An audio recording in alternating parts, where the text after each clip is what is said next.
Հոպարի սոկանչի ոսկե խորսնի քնա։ Ասես տղե քյաբաբ շարեք։ Ասի հոպար ինչի քյաբաբ։ Ասեց ողբեր, սոկանչը շշել շատ է սիրում։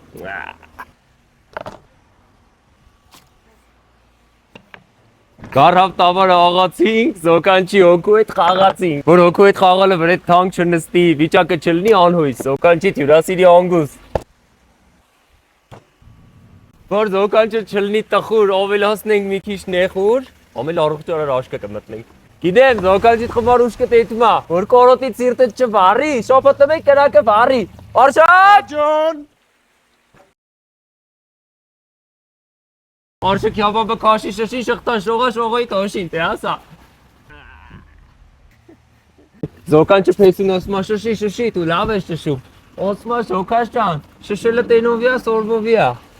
Դիմես, ոնց է, քյաբաբի մասնագետը, ճշտում իր անգերոջ կնիկ իրան լավանայում, թե չէ։ Ոնց։ Բա բարևելուց ինձ ամպալուս օպ է։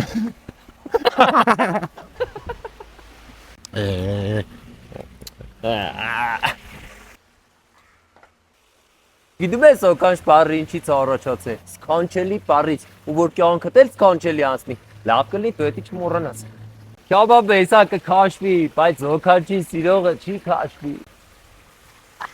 Թե կրվել ես սոկանչիդ հետ, հյուրասիրի քյաբաբիս հետ, տեղնել էլ չասեմ, արդեն գիտես, չընկնես Էսյանեյան, էլի արի Աֆրիկա, էլակ։ Բայց ասում եմ, որ սոկանչին ենք տանում միա չկծենք, նոր տանենք, կծելոսի բանի շա։ Գիտում ես ինչի են կանայք տղամարդկանցից երկար ապրում, որովհետև կանայք սոկանչ չունեն։ Էլանք հայտարակյա կիլիկ։